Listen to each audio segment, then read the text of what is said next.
Hey everybody, it's Party Elite, continuing the Magic Guide for Total War Warhammer. This time, we're looking at the Lore of Shadows. Currently available only to the Wood Elves, the Empire, and the Vampire Counts, the Lore of Shadows is all about causing damage one way or another, even with its single augment spell or hexing your opponent. Please keep in mind that some of these numbers might change with patches, and the prices differ between the Wood Elves, the Empire, and the Vampire Counts for multiplayer, with them usually being higher for the Empire and lower for the Vampire Counts, with the Wood Elves sitting in the middle. The Lore of Shadows has an ability that comes with it as well, called Smoke and Mirrors. Giving all your units a constant plus 6% speed across the map, it costs just 44, 48, or 51 points, and can keep your ranged units safe, your cavalry hitting harder, and your lords more responsive. Melkoth's Mystifying Miasma is a direct damage spell that lasts 11 seconds, with a cost of only 5 winds of magic and a cooldown of 23 seconds. Targeting a specific enemy within 200 meters, it causes very little damage unless overcast. Armored or not, overcasting seems to double the damage dealt, roughly, and costs only 10 winds of magic. Either way, this spell also reduces the enemy's speed by 24%, which reduces the impact damage from incoming charges, and also gives you more time to open fire with your ranged units. The amount of damage done, especially when overcast, can be quite helpful if timed well. The massive HP damage alongside some added morale-busting moves can break a unit pretty easily. With a low cost ranging between 48, 52, or 55 points, this is a great spell to take. However, if the removal of this spell gives you the option to take Pit of Shades, then do so. The Enfeebling Foe is a great hex that costs 10 winds of magic to cast, has a 24-second cooldown, and lasts for 24 seconds as well.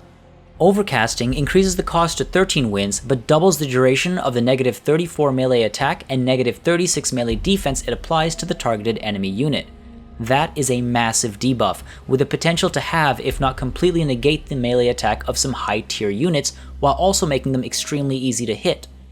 The Wood Elves and Vampire Counts have access to this spell for 50 points, while the Empire has to pay 53. Either of these price points are negligible to the potential this spell has when cast on the right enemy unit. Even 24 seconds of such a massive debuff can quickly turn an engagement, and using it alongside Okkam's Mindrazor can lead to devastating effect. This spell can be used in two ways. Defensively, you can use it to prevent a powerful enemy unit from breaking through your weaker units while you wait for reinforcements to arrive, and in these cases, your units in the engagement might not be as capable at dealing melee damage and are merely holding their ground to help pin this enemy unit.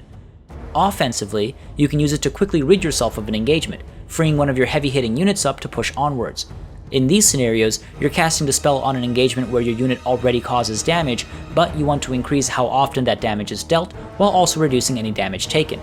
Reducing the enemy's melee attack and defense does just this, and it can be quite valuable.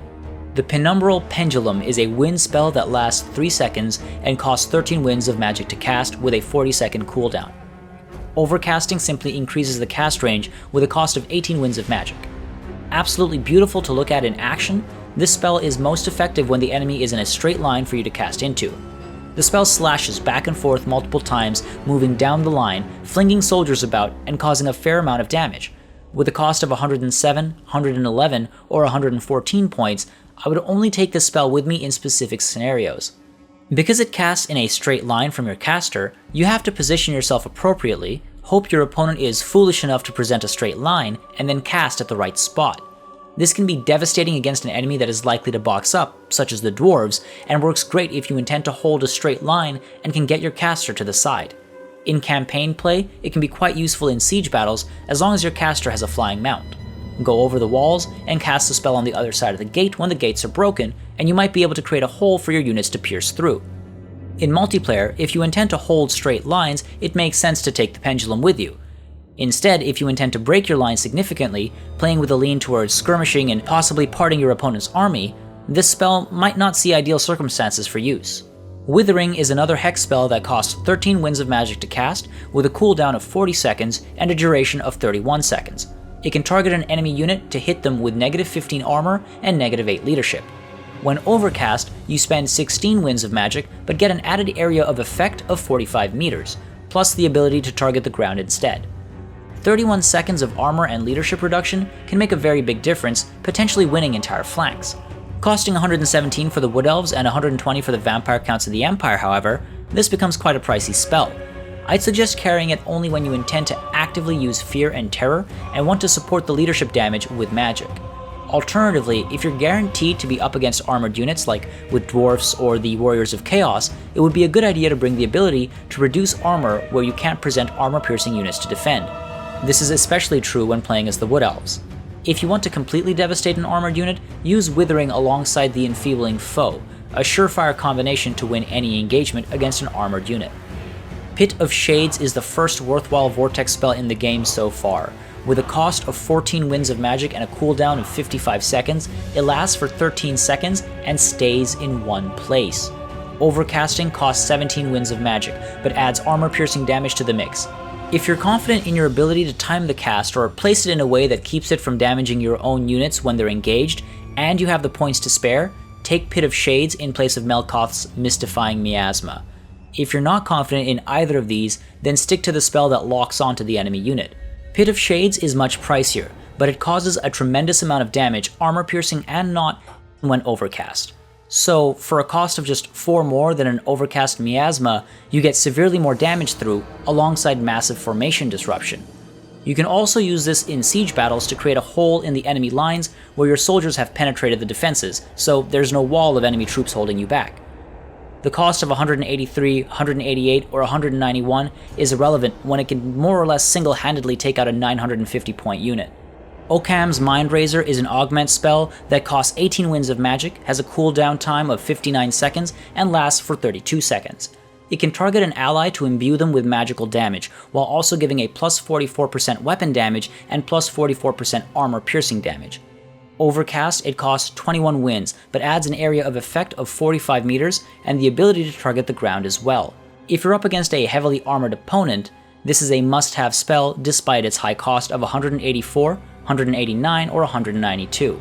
Outside of guaranteed high-armored opponents, it's still hard to say no to a near 50% increase to weapon and armor-piercing damage. If you intend to play aggressively, take Okkam's Mindrazor in place of Withering and Melkoth's Mystifying Miasma.